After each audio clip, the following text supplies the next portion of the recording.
Hola amigos, ¿cómo están? Hey friends, welcome back to another episode of the Language Tutor Spanish series. I'm Danny Evans, your profesor de español. So glad you're hanging out with us on this episode. So a while back, we had on the Language Tutor Spanish Facebook page, we had a lot of great questions flying around. People asking about the best way to acquire vocabulary, how to prioritize learning, things like that. Really good questions. And so I decided and made a promise to the viewers there that we would dedicate the next episode to addressing your questions and helping you with the best practices in learning Spanish. So to do that, I'm joined by two friends today, and I consider them experts in Spanish, and so I'm really excited to get their take on this as well. So up first, I want to introduce somebody that you probably already know. She is on the Language Tutor YouTube channel as our English for Spanish speakers teacher, Miss Robin Bates. Hola amigos. And Robin brings 20 years of teaching experience. So I'm looking forward to hearing what she has to say. Also, I'm joined by a 26-year veteran Spanish teacher, and I consider her an expert in all things Spanish, grammar, history, culture, you name it. She is a good friend and a great teacher. This is Jennifer Carter. Hola. So thank you to both of you for joining me. I'm really excited to kind of jump into a lot of these deeper topics about just the actual learning process, because a lot of times we get into the grammar and the vocabulary and we don't stop to talk about how to approach learning. So I've got a list of questions that were on the Language Tutor Spanish Facebook page. That's a really small list, That's Danny. a very small list. And so I'm going to start. One of our language tutor friends, Mary Keshavji, I'm just going to start very broad and go into more specifics. She says, how to prioritize learning. Jennifer, what are your thoughts? You're just starting Spanish. How do I prioritize what I'm going to learn? I think you need to think about how you're going to be using the language. What is the purpose for you learning? Are you learning just for enjoyment? Are you learning for a job? In which case you would need to really prioritize for that particular skill set. Yeah. Otherwise, I think skills-wise, I would prioritize listening as much as you can. Listen to music and television shows and reading. I think that's going to be a way to really prioritize. But you're going to do all of that before you're able to speak. It's kind of like a kid learning to speak, right? So you need to focus on the input, and then the output's going to start coming a little bit later. Right. Robin, what are your thoughts on that? I agree with Jennifer on that. If you're learning it for a specific purpose, you're going on a trip, you are going for a job, whatever it is, and if you know it's a very technical job that has a specific vocabulary that you're going to have to learn, you would need to learn that vocabulary first. You would need to learn how to use the verbs that you're going to be in the processes involved in your job. If you're doing it for pleasure because you're going to take a trip and you want to be able to, communicate, then you would need to learn more phrases, common phrases that would be useful while traveling. Right. To me, you've got to start with the input. You got to learn to listen to it and understand it, reading it, and that goes hand in hand with learning vocabulary. Mm-hmm. Once you start learning the meaning of these words, you can start understanding what the input is, and then you can start speaking it after that. To me, another big thing with the prioritizing is just the basic sentence structure. Yeah. If you know how to make a basic sentence, you can, mime your way around vocabulary if necessary. Yep. But if you know what order the words need to go in, or that you know who you're speaking to, how to conjugate a verb for that specific person, it does help. Yeah, I hear that all the time. People say, I just need to know how to form sentences. And, once we get the general structure down, we can really start trying to form those sentences. Yeah. Okay, so one of our friends, Andon Stove, he says the best system, and this is something I think about all the time, best system for learning new vocabulary, and I'll go ahead and read the next part, memorizing things like irregular verbs. Now, I kind of think those are along the same, because if you're trying to remember words, you're trying to remember irregular verbs, what's the best way, though, to start remembering verbs and vocabulary in general? With vocabulary, just nouns and such, a lot of times I would tell my kids to, especially when I taught English to kids that had just arrived in the country, label everything in the room. We would have labels on every single piece of furniture. Right. You know, I had a bucket of pens that, you know, said pens. You had the pencils that said pencils, the closets, the cabinets, everything. And you start referring to those items with those words to just get that into your everyday usage. With irregular verbs, I'm kind of, it's kind of a gray area, let's put it that way. I've always found that if you are trying to conjugate irregular verbs and you mess up, you conjugate them like a regular verb, you're still going to be understood. Yeah. People are going to go, okay, yeah, I get what they're trying to say. And for the most part, most situations that you find yourself in, it's going to be all right if you make mistakes. Oh, I mean, you know, if like you're presenting in front of all of the presidents of the world, you might want to have somebody check it first. Yeah. Other than that, you know, it's okay to make those mistakes. Well, yeah, and that's what I was going to say. That's exactly what I did starting to learn Spanish many, many years ago in high school. We labeled everything in the house with Spanish because my parents were very interested in learning as well. But then to learn the verbs, I made mistakes. I made friends who spoke Spanish, and I would speak Spanish to them and they would speak English to me, and we taught each other. But I would conjugate them incorrectly, but then they would correct me and make me repeat it. So I think it's going to be a matter of just putting the time in and not being afraid to make mistakes. Yeah. So you're both talking about labeling things. So you've got me curious, and I know some people watching, especially with you, Robin, they know you. I've mentioned you're a native speaker. Yes. But you were born in the United States. Can you quickly tell us your story? Okay. So I was born here in the U.S. My parents are American. My grandparents, great, you know, we go back to centuries of people from the mountains. But my parents were missionaries. Mm-hmm. So when I was 18 months old, we left the United States and we went to live in Costa Rica for 1 year for my parents to learn Spanish through immersion, which is trial by fire, basically. Yeah. And then after 1 year there, we went to Chile, which is where we were stationed for the rest of my parents' career. And we lived in Chile until I was 15 years old. Okay. So we would come back to the United States every 2 or 3 years for just like a couple of months, for summer break, basically, for us, to visit our family, you know, those sorts of things. So I grew up with English in my house, but the rest of my world was in Spanish. Yeah. And my mother likes to say that the very first lie I ever told was in Spanish, because while they were at language school learning Spanish, and my sisters were at school learning as well, I was still, you know, a toddler, and I stayed with a babysitter who only spoke in Spanish. Right. So she was speaking to me all the time, and as a toddler, that's when you're getting the majority of your input of language. Mm-hmm.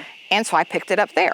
And then they would come home, and the whole family would speak to me in English the rest of the evening. Yeah. And so that's how I got both of them equally. Yeah. That's interesting. Now, Jennifer, you're not a native speaker. I am not. So how did you get started and interested in learning Spanish? As a sophomore, I was required to have Spanish in my class, or as a class, and to graduate from high school, I had to have 2. Right. But my freshman year of high school, we went on our first mission trip to Mexico. My dad was a preacher in Winder, Georgia. We went on our first mission trip to Mexico, and I just got interested in it. And so I tell people that I wound up being a Spanish teacher because I'm lazy, because I was interested in it, so it wasn't difficult. Right. You know, I got into it and I really enjoyed it. I immersed myself in the population in Gainesville. I made friends who spoke Spanish. I lived with that immersion here as much as I could. Yeah. And so that was my background, was just mission work. But I never lived anywhere besides Georgia. So I never got to live abroad or anything. Well, I almost did the same thing, because when I started college, I already knew French and could converse in French. So I thought if I major in French, it would be really easy. Yeah. But then, you know, I decided to go ahead and pick up another language, make myself more marketable. So that's really the only reason I ended up majoring in Spanish. Of course, now I love it. So, all right. So interesting question here. Bianca Kraus wants to know how to overcome the barriers. This is something we talked about a minute ago. How to overcome the barriers in my mind of starting to speak, even if it's not correct in the beginning. A lot of times people want to speak. I was just tutoring with someone just the other day. She said, I'm terrified of starting to speak with someone because, you know, she's afraid she's going to make mistakes. Well, I mean, I'm an incredibly shy person. If I'm not in my classroom, I'm an introvert. I'm an incredibly shy person. In high school, if you called on me to answer a question in class, I would just about cry. But Spanish brought it out. I mean, it brought the extrovert side of me out, and I just jumped in. I think you just have to if it's in the classroom, I think it's up to the teacher to foster the sense of family and security. But as an adult, it's hard, but you're going to have to just be willing to put yourself out there. Nobody's going to laugh at you because you're trying to speak their language, and they're just going to help you and just say, correct me when I'm wrong. I know I'm going to, and I start that with my classroom with my native speakers. I'm not a native speaker. So I tell them, you know more than I do with some of the vocabulary. Correct me if I make a mistake. And I'm going to teach you your grammar. I'm going to teach you your academic Spanish, and we're all going to learn from each other. So you have to look at it as you go through your whole life learning. And if you think you're ever going to get to the point that you're not going to make mistakes, then what's the point? Exactly. So. There's always in teaching, we say you learn more from making mistakes than you do from getting it right. Right. Because you see what you did wrong and how to fix it, and that's how you actually learn how to do it correctly. Right. And it's the same thing with a foreign language. You have got to be willing to attempt. And I have traveled a bunch of different countries in South America living there, but then I've also traveled to other countries where I did not speak the language. And the fact that I was willing to attempt to communicate tends to make most people go, okay, we're willing to help you. Right. As opposed to, going in with I'm just going to be quiet and maybe, point at things or pass a note. If you actually attempt to communicate, most people tend to go, okay, this person's really trying. Right. We're going to help them out. And you have to make mistakes to learn. Yeah.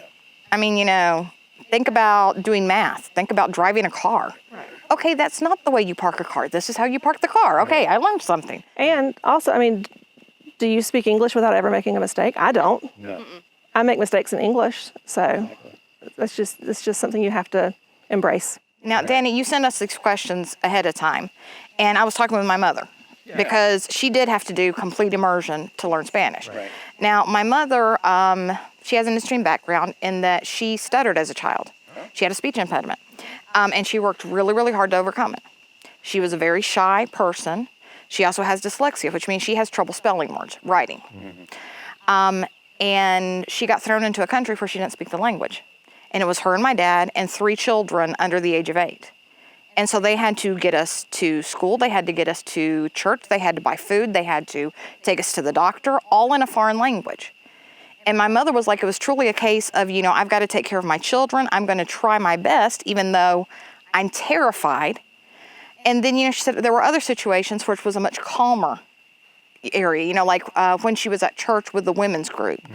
And they were people that she had known for a long time at that point. And there were people that, were her, almost like her little support group.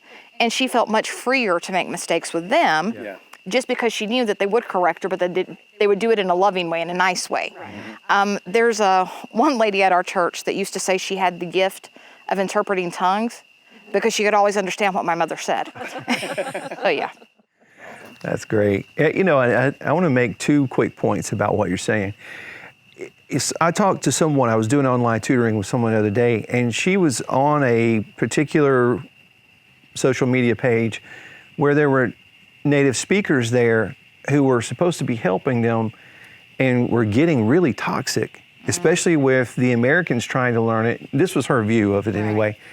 And my recommendation is if you're in that kind of environment trying to speak, leave the environment. Yeah. Yes. Get into a supportive environment and practice where people are going to be supportive. But now, it's interesting, you said people are not going to laugh at you. If there are some mistakes you're going to make, that we will laugh. They're just going to come out funny. Because they're funny. Right. Like, I ordered a taco with no milk instead of lettuce. I once said that my sofa makes burritos instead of noises. I also used to say particular items of furniture cost a certain number of pains rather than dollars. Yeah. So I did my share, and those are funny mistakes. Right. Laugh with them. My mother, still to this day, cannot say the word union. She calls it nuñon. Okay. And that's just one of those that has consistently, my entire life, that is how she has said that word. And we're like, okay. Yeah. All right. Another good question, Marwan Resk. Tips on how to speak rapidly or how to understand fast Spanish. Good point. I feel called out. Well, I can say that it depends on who I'm talking to as to how fast I'm speaking. The Chilean here likes to blow and go. Full force, straight ahead. I think music Music is how I really learned to put my words together, because you have to learn how the sounds all mesh. So you start with slower music. And back when I was doing it, dinosaur days, there was no, let's pull up the lyrics online. It was listen to this over and over and over again and write them down so that I can understand them and learn how to sing them. And then once I could do that, it comes more and more natural as you hear it. You learn how those sounds kind of meld together, and then you start with slow songs. And then to increase the speed, you go to faster and faster songs. And I do that little exercise in my classroom with my students. We start with Selena songs, and we start with a slow song, and then we end with El Chico del Apartamento 512, which is so fast that nobody can do it. And that's the way to do it. Is just use music. I'm a firm believer in music for learning language. Absolutely. When for those of you watching, Jennifer and I went to Mexico many years ago for 10 days or so. Yeah. And that was right after Selena had passed away in '95. And I picked up one of her tapes. It wasn't a CD, tape. I learned an enormous amount of Spanish from Selena. Because she's really easy to understand because she learned Spanish later. So I also find that it's a really good way to learn slang. yes. Because depending on where the music's from, which country, you're going to have different words. You're like, wait, I thought that was called such and such.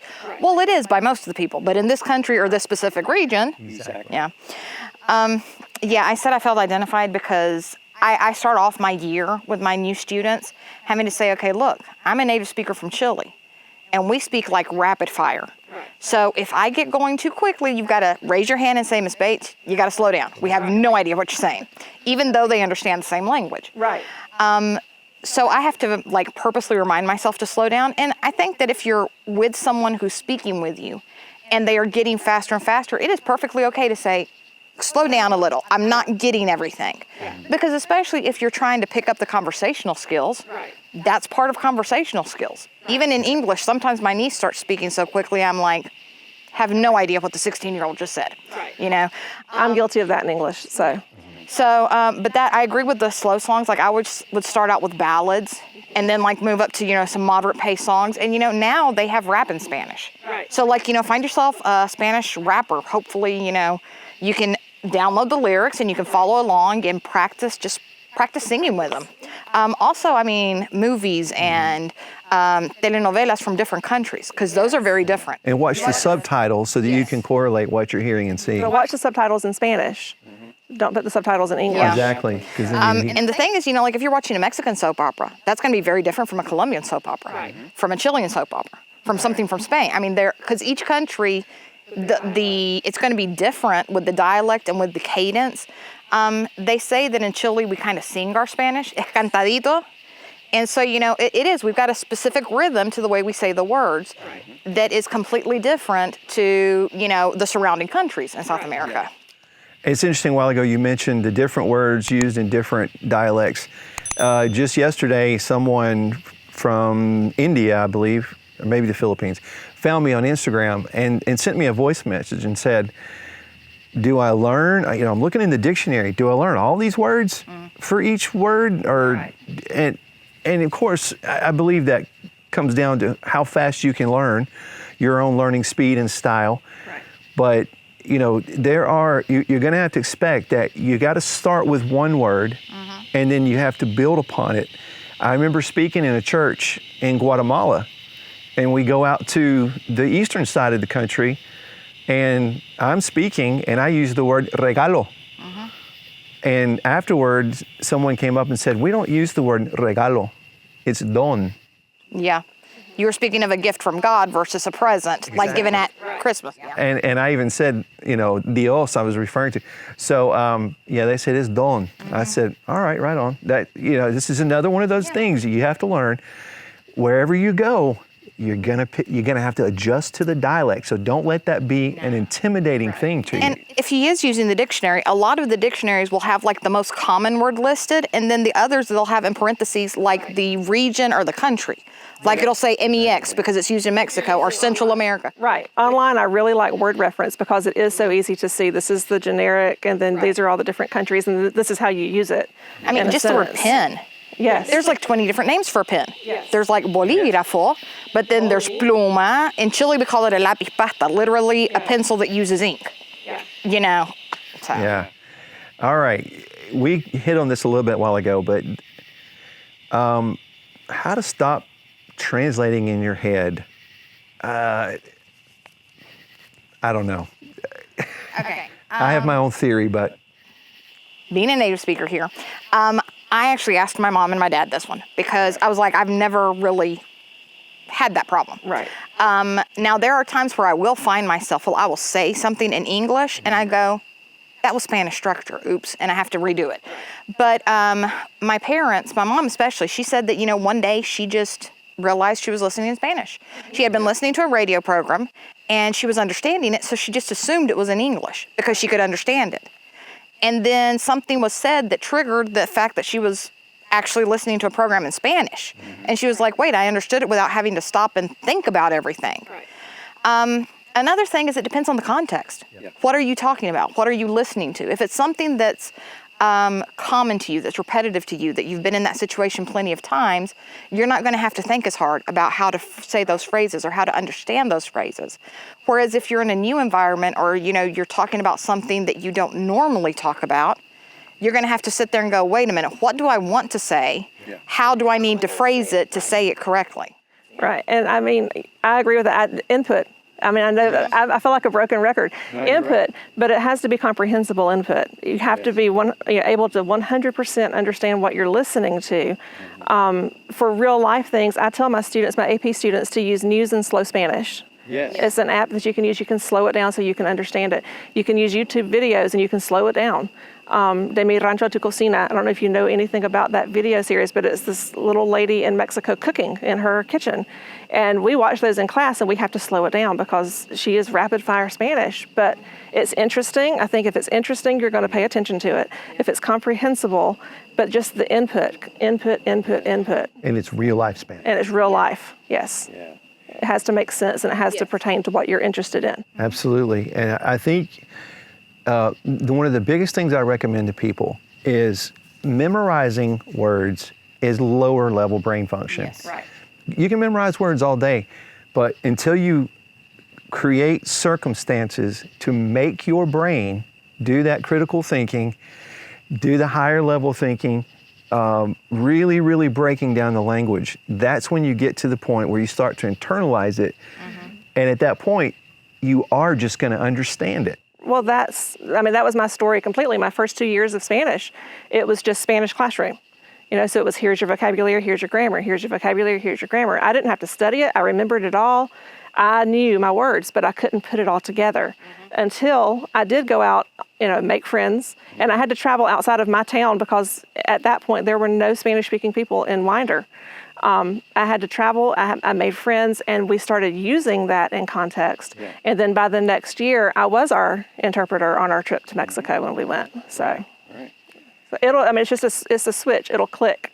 And that's the thing is, you said the next year you were interpreter. Now that probably does not mean that you were perfect at Spanish. I was not perfect but you at were Spanish. willing to try it because you had a context to use it in, and therefore you were willing to. Exactly. All right, I have kind of, this is back to the basics question. Okay. I get this question all the time. There are people who say, I cannot do my double R. Now, I can teach people to do the single R because I just tell them, I say butter, better. We're doing the same thing, the alveolar flap. Of course, the people in the UK, guys like to laugh at me because they say, we don't say butter, we say butter. Right. So my theory doesn't work in the UK.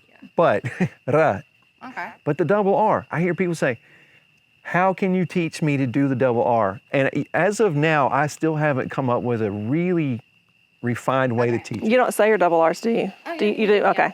All right, so what I tell my native speakers, because there are native speakers that cannot roll their R's, it's basically considered like the equivalent of a lisp in English Yeah. for kids that can't roll their R's. So there is actually the mechanics of it. You take the tip of your tongue and you touch it to the back of your two front teeth. All right. And then you're gonna pull it back on your palate right to where the palate starts going up and you feel like that ridgy stuff. Okay, right. And right there's where your tongue needs to be to roll your R. And then you vibrate your tongue there.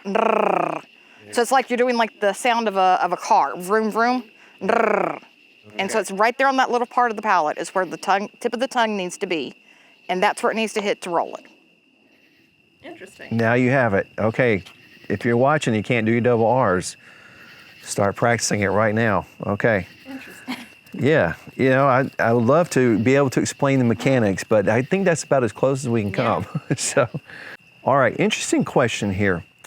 The grammar structure of using se followed by third-person preterite verb. Dang, what does the example say right there? So like se me olvidó. Yes. Se le cayó. Se le cayó. Se le quitó. Yeah. Okay. Examples like that. We can explain the technical grammar structures and all that. How do you guys approach helping a non-native speaker understand these concepts? Okay, so it's the whole direct object and direct object pronoun stuff, which can be confusing when you first start looking at it. Yep. And basically, it's who received the actual action of the verb. So like threw the ball. The ball is what was actually thrown. Right. And then who was on the other end of the ball when they received it. Threw it to somebody. So in English, if you would have the word to him, to her, you would use the indirect object pronoun, the le, okay?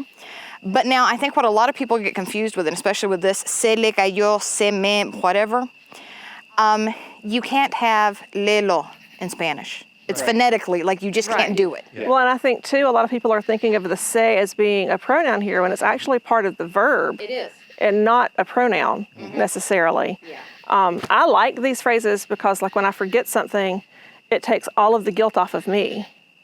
When I say se me olvidó, it's not my fault. It left me, it was forgotten. And I don't have to take any kind of blame, which is perfect in my world. Yeah. But this is one that my students, I use a lot of comprehensible input. And so it's one that we get it through conversation. And I'll be honest with you, I don't necessarily teach that grammar because they get it. So I will defer to her for this. Kind of the way that I've taught it before is, okay, what fell? Se cayó. Okay, that's the se. Right. Like the glass fell itself. Right. In Spanish, I love it because it is very much a blameless language. Yes. Oh, it fell, it broke. Yeah. It wasn't me. It broke itself. Yes. Okay? Yeah. Se quebró. So the se is referring to whatever the action actually was directly. Okay? It broke itself. Right. But then I'm the one that, was holding it before it decided to fall and break itself, se me cayó. So I would need to have the me to show that I was the one that was holding it originally. Right. So that's where those two come in. And then what I was saying about the le lo, you can't have that. You have to say se lo. Yeah. You can't do and le lo. That is hard to get my non-native speakers to remember. Yeah. Got a couple more questions. One of our language tutor Spanish Facebook friends, Charles Galler, great guy, I've met him.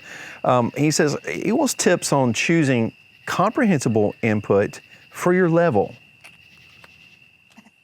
Comprehensible input for your level. Yeah, this is going to vary by person, obviously. Robin. Yeah. How do you do it in your classroom? Because I've got what we do in like language arts at our school, but what do you do with your Spanish class? In my classroom, my comprehensible input, I do storytelling.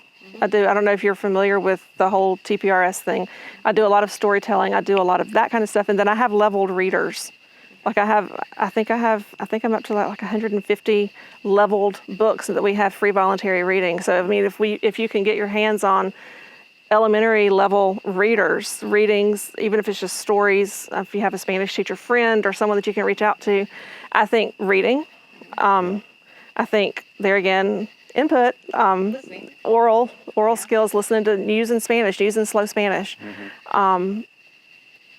It's going to differ by each individual person and what your interests are. If you're interested in music, use music. If you're interested in reading, so find some of the lower level books. And lower level doesn't mean lower level in English. So like Harry Potter would be considered a lower level book, but obviously you're not going to be using that in Spanish. So it's backtracking to children's books type thing. I also think that you said something that triggered something and now it's gone. So hold on a minute. Let me get that thought back.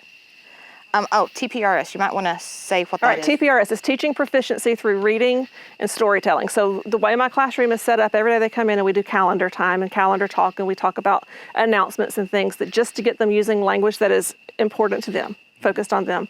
But then I have set phrases that are grammar-based and vocabulary combined that make sense. They're in context.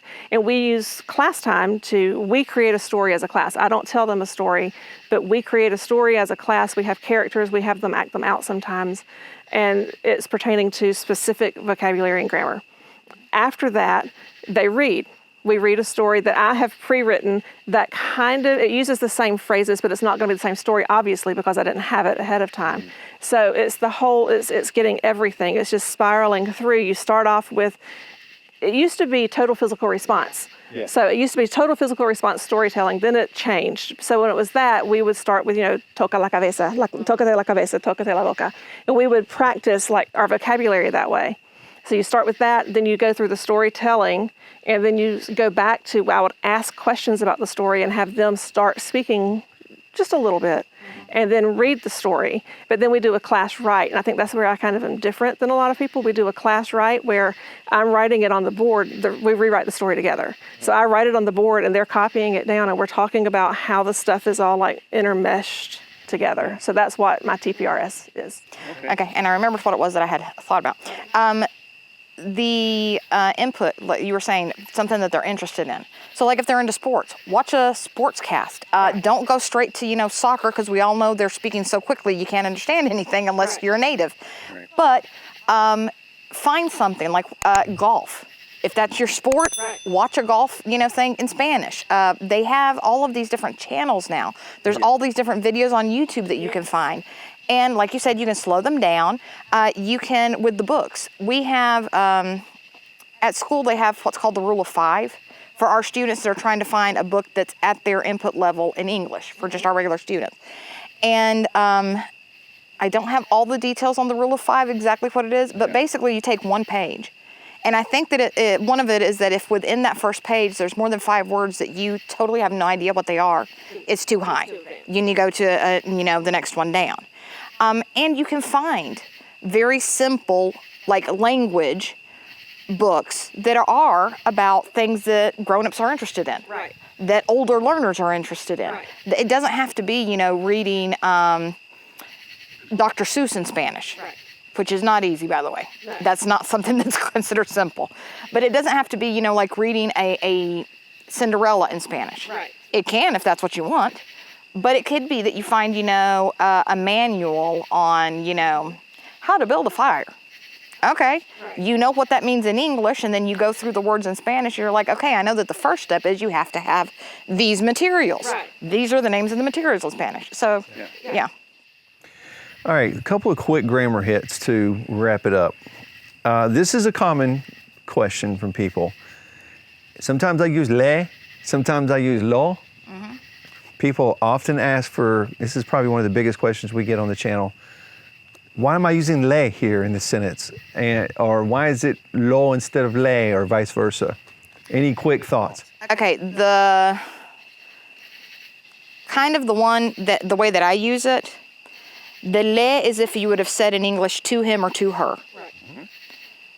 Other than that, you're going to be using lo. Okay? So if it's to somebody, to him, to her, you're going to use le, and then whatever the verb is. Other than that, if you're just referring to the object, the thing, you would use lo. Yeah, and so, and sometimes you don't necessarily have the words to him or to her in the English version. But if it's implied that it's done to him or her. Okay, so for example, I gave him the book. Okay? Le di el libro. Which if you do I gave it to him, it would be se lo di, because remember, we can't have the le lo. You'd use se to him instead of le to him. But you'd say le di el libro. Who did you give the book to? I gave it to him. I gave him the book. Yes. All right, very quickly. Fue versus era. Any thoughts? Quick tips. Era is imperfect tense, which is a description, narrative in the past. Fue is a completed action in the past. That's my quick tips. Anything fue versus era. Right. Right. Well, it's the difference in preterite and imperfect. Yeah. So completed, incomplete, description, narrative. Yeah. Yes. So Well, I get what you're saying. Okay, so it's the way one kid explained it, is perfect past. It happened one time, it's over and done, it was perfect, you didn't have to repeat it. Imperfect past, you had to repeat it because you didn't do it, it was imperfect, so it needs to be doing. Yeah. Any quick subjunctive tips? This is the last thing. I know, you can't. well, it's not a tense, it's a mood. It's expressing doubt and desire. Basically, it's when you're talking about somebody's opinion, their desires, their needs, whatever things of that nature, but it's not a statement of a fact. Right, it's a doubt. Right. It might happen, hopefully it will happen, I wish it would happen, but it's not a definite known fact that it has happened or that it will definitely happen. And I'll be honest with you, I kind of chuckled when you said the grammar expert, because I learned that by speaking. So every year when I teach subjunctive, I have to go back and I have to look at the rules because I don't know the rules in my head. Like before I came, I have to go look at all of my rules. But you know it when you're speaking. I know what I'm speaking. I mean, you know how to use Right, it. Yeah. which is my point. Right. Which is why I think comprehensible input is so great. You don't have to teach grammar explicitly. You can just teach it in context. All of my native speakers, I don't teach the subjunctive as a specific tense in my class. Right. Because my native speakers, they're like, that's just how you say it, Miss Bates. Right. And I'm like, yes, but do you know why you say it that way? Right. And so that's when you get into the grammar lesson. Right, but if they're working toward AP, they'll never be asked, why did you use this? Exactly. True. So, which I know that. So. Most people, when you are having a conversation in another language, they're not going to go, but why? Do you know why you're supposed to say it? No, they're just having a conversation. And if you misuse the subjunctive, it's not going to matter. People will still understand you. So I think the big takeaway from everything we've talked about tonight is put yourself in conversation as much as possible. Yes. Don't worry about the mistakes. Right. You're going to learn it and you're going to be okay, and do it in a safe environment. Yes. Awesome. Well, I want to sincerely thank Jennifer and Robin for hanging out with me in this episode. I hope this has been really helpful to you. And hey, jump on Facebook and join the Language Tutor Spanish Facebook page, and also check out our Teespring shop. Pick up a Language Tutor hoodie, t-shirt, mug. We'd love to see your pictures. Put them on Facebook so we can see you with your items. But that's it for this time. I want to wish for you and all your family and friends paz y bendiciones, and we'll see you next time. Hasta pronto. Friends, thanks for watching The Language Tutor. If you have a question for me, feel free to leave it in the comment section below the video. And please click subscribe and the notification bell so that you'll never miss any of our language lessons.